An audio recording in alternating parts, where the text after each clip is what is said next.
네, 신지우입니다. 2004년 11월 15일 미국 뉴욕에 델마라는 곳이 있어요. 여기 어느 가정집에서 일어난 사건인데 델마라는 곳이 안정적인 직업을 가진 사람들이 주로 사는 동네래요. 학군도 좋고 범죄 발생률도 낮아서 살기 좋은 곳으로 소문이 나 있다고 합니다. 여기 사는 52세의 피터 포코는 뉴욕에서 일 잘하기로 유명한 변호사예요. 아내인 조앤 포코는 언어 치료 교사로 둘 다 직업이 좋죠. 부부에게는 아들이 둘 있는데요. 큰아들은 해군 장교입니다. 둘째 아들은 기숙사에서 사는 대학생이에요. 피터 포코는 성실하고 능력 있는 변호사로 바쁘게 지냈지만 그러면서도 아침마다 아내 대신 설거지도 해주고 직접 자기 도시락도 준비하는 굉장히 가정적인 사람이었거든요. 아들들도 성인이에요. 다 독립했고 부부가 노후 준비도 잘 되고 있어서 뭐 이대로면 딱히 걱정할 게 없었어요. 주변 사람들과도 사이가 좋은 평범한 중산층 이상의 부부였습니다. 그런데 2004년 11월 15일 이상한 사건이 일어나요. 이날이 월요일이었습니다. 피터 포코는 평소와 다르게 점심이 지나도록 아무 연락 없이 회사에 출근하지 않았어요. 전화를 해봤지만 받지도 않습니다. 이런 적이 없었거든요. 회사에서 아내에게도 전화를 해봤는데 아내도 안 받아요. 회사 사람들은 경찰에 신고했습니다.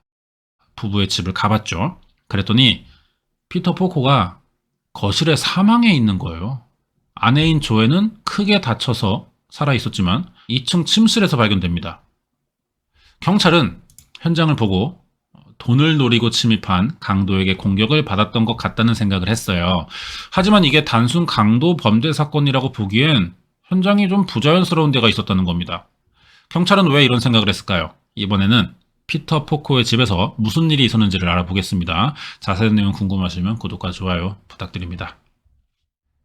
부부가 젊을 때 아들들과 찍은 사진이에요. 큰아들이 조나단이고 둘째는 크리스토퍼 포코라고 하는데 사건이 일어났을 땐 둘 다 20살이 넘은 성인이었어요. 각자 떨어져 지내느라 집안에는 부부만 있었습니다. 경찰이 발견한 현장 상황을 더 자세히 알아보자면은 경찰이 이 집에 들어가면서 가장 먼저 발견한 게 열쇠가 꽂힌 채 열려있는 현관문이었어요. 그리고 집에는 보안 시스템도 있었지만 부서져서 작동하지 않았었고 전화선은 끊어져 있었습니다.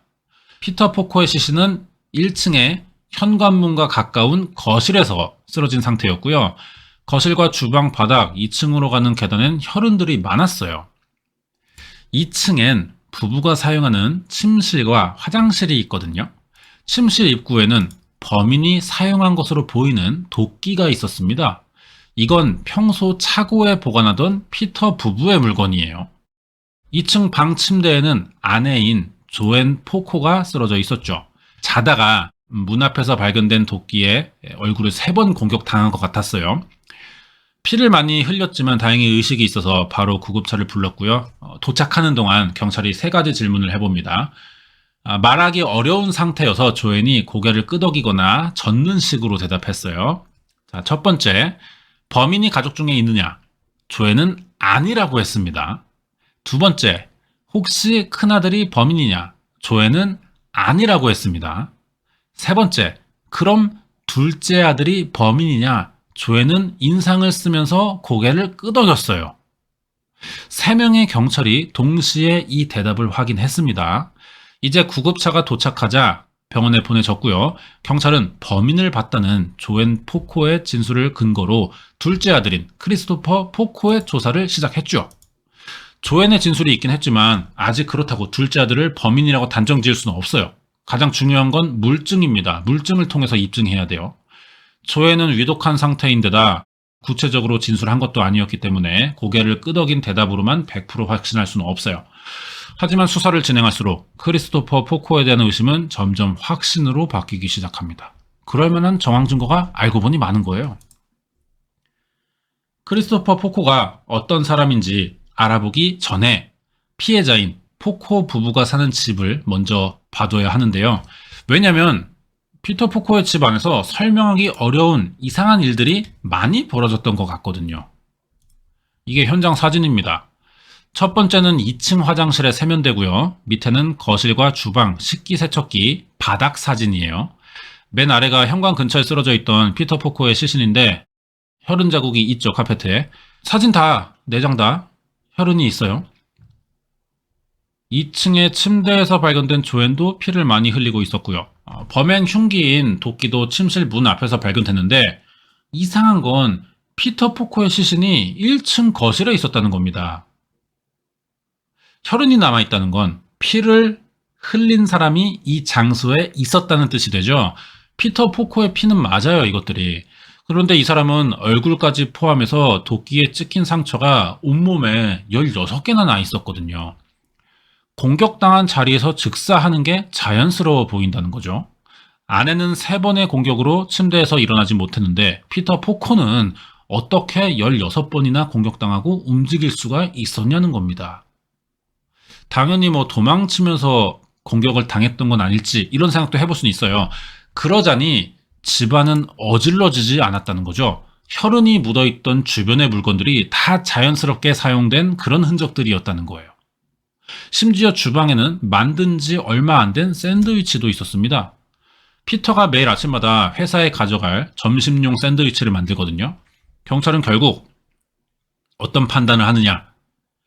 피터가 자던 중 도끼로 16번이나 공격당했지만 사망하지 않았고 자기가 얼마나 다쳤는지 인지하지 못한 상태에서 일어나 평소처럼 움직이다가 과다출혈로 쓰러져 사망했다고 이렇게 판단할 수밖에 없었어요. 이게 불가능한 일 같잖아요. 말도 안 되고. 현실적이지 않아 보이는데 경찰도 그 당시에 같은 생각이었어요. 하지만 아무리 고민해봐도 현장을 봤을 때 이게 가장 합리적인 생각이었습니다. 자, 경찰은 왜 이런 희한한 판단을 했느냐? 그건 피터 포코의 생활 습관 때문인데요. 이 사람은 항상 아침 6시에 시계 알람을 듣고 일어나서 화장실에 가 면도를 합니다. 그리고 주방에 내려가서 전날 저녁에 먹은 그릇들을 설거지하고 회사에 가져갈 점심용 샌드위치를 만든 뒤 현관 앞에 배달된 신문을 가져와서 읽는데요. 이게 루틴입니다. 맨날 똑같아요, 여기까지가. 사건이 일어난 11월 15일 경찰이 현장을 가서 확인했을 때 이 집안 흔적이 루틴과 같았다는 거죠. 그래서 경찰은 피터가 아침에 일어났을 때 이미 심한 부상을 당한 상태였지만 자기가 다쳤다는 걸 인지하지 못한 상태에서 하던 대로 행동했을 거라 추정한 거예요. 그럼 현관의 열쇠는 왜 꽂혀 있는 거냐? 이건 피터가 신문을 가지러 나간 사이 실수로 현관문이 닫히면서 문이 잠겼는데 이런 상황을 대비해서 집 앞 화분 밑에 숨겨둔 예비 열쇠로 문을 열고 안에 들어갔지만 과다출혈로 쓰러지면서 열쇠를 빼지는 못했다는 거죠. 여기까지 보면 경찰의 판단이 이론상은 가능하겠죠. 하지만 아무리 그래도 어떻게 이런 일이 실제로 일어날 수 있냐는 생각이 들어요. 여기에 일부 과학자들은 목이 잘린 사람이라도 몇 초 정도는 약간의 의식이 남아있다는 설명으로 대답합니다. 1793년에 일어난 프랑스 혁명으로 단두대형을 받아 사망한 루이 16세, 그 당시 처형식 그림이에요. 루이 16세는 이때 목이 잘린 뒤 자기 처형식을 보러 온 사람들에게 얼굴을 찡그렸다는 이야기가 있어요. 하지만 이건 사람의 의식이 남아있었다기보다는 아직 신경계가 살아있어서 반응을 한 무조건 반사라고 볼 수 있겠죠. 이것도 이론상 가능한 이야기지 피터 포코처럼 생명이 위태로울 만큼의 큰 부상을 당하고도 거기서 오는 고통을 인지하지 못한 채 일상생활이 가능한 건지는 알 수 없어요. 미스터리한 일이 일어난 겁니다. 같은 환경을 만들어서 실험해볼 수도 없겠죠. 더 이상의 접근은 어려운 거예요. 경찰의 판단이 정확하더라도 사건은 해결되지도 않고요. 결국 누가 공격을 했는지 이게 중요한 건데 그럼 엄마 진술대로 둘째 아들인 크리스토퍼 포코가 범인이냐? 이 사람을 알아봐야겠죠. 사건 당시 20살이었습니다. 부모의 집과 3시간 떨어진 대학교의 기숙사에서 살았고요. 주말이나 방학이 되면 가끔 와서 지내다 갔어요. 그리고 아빠인 피터 포코와 그렇게 좋은 사이는 아니었다고 합니다. 부모는 검소한 사람들이지만 크리스토퍼는 어릴 때부터 사람들 앞에서 자기를 드러내려고 하는 성격이었대요. 그러기 위해선 좀 과소비가 필요했고요. 그러면서도 사람들을 속이거나 물건들을 자주 빼앗아 왔었다고 합니다. 사건이 벌어지기 2년 전에 피터 포코는 집에 노트북과 컴퓨터가 사라졌길래 분실 신고를 한 적이 있어요. 알고 보니까 범인이 크리스토퍼였던 거죠. 왜 그랬는지 물어보니까 돈이 필요해서 아빠 물건을 훔쳐 팔려고 했었대요. 하지만 이것도 실제로 파는 건 아닙니다. 돈이 들어오면 보내주지 않아요. 그래서 물건 산 사람이 왜 안 보내주냐 물어보면 형이 갑자기 죽어서 바쁘다는 또 거짓말을 하면서 시간을 계속 끌었고요. 사건 7개월 전인 2004년 3월 크리스토퍼는 학교 성적이 낮아서 퇴학당할 뻔한 적이 한 번 있습니다. 이 일로 아빠인 피터 포코가 크게 화를 냈었는데 크리스토퍼는 오히려 뻔뻔하게 학교 전산망의 문제라 그렇고 자기는 B학점 아래로는 받은 적이 없다고 했어요. 그런데 실제로는 더 1년 전인 2003년에 성적 문제로 이미 퇴학당해 있었습니다. 그래서 부모 몰래 재입학하려고 3만 1,000달러의 은행 대출을 받아 돈을 내고 들어갔던 거예요, 다시. 이것도 아빠 서명을 위조해서 대출을 받았는데 또 퇴학할 수 있다는 이야기가 나오게 된 거죠. 여기서 끝나면 뭐 혼날까봐 자식이 어린 마음에 그럴 수 있다고 한 번은 이해해 줄 수도 있어요. 그런데 아빠 사인을 위조해서 대출을 한 번 더 받습니다.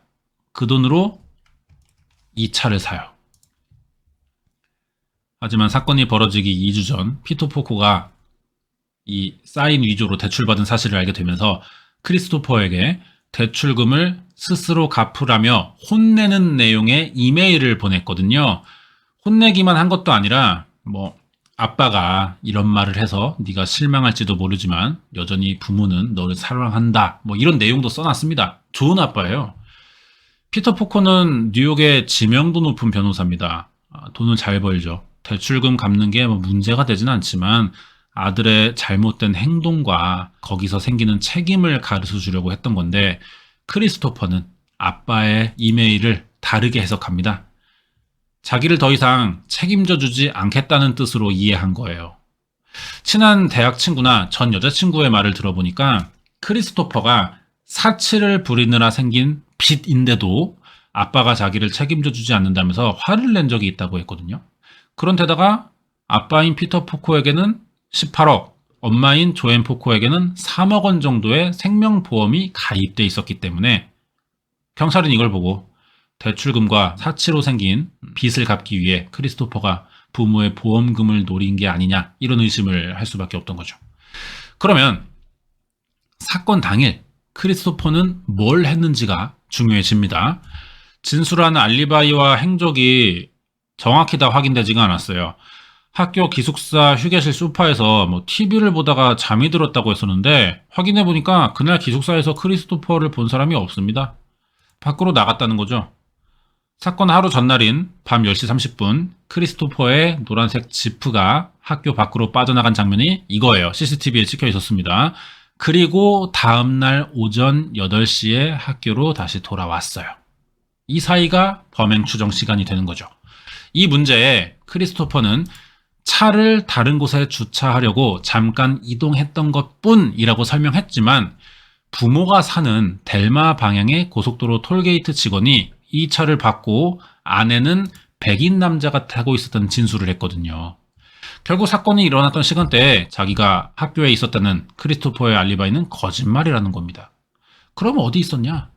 부모의 이웃주민 진술이 있었어요. 피터 포코 부부의 시신이 발견되던 날 아침 노란색 지프가 집 앞에 주차되어 있는 걸 봤다는 거죠.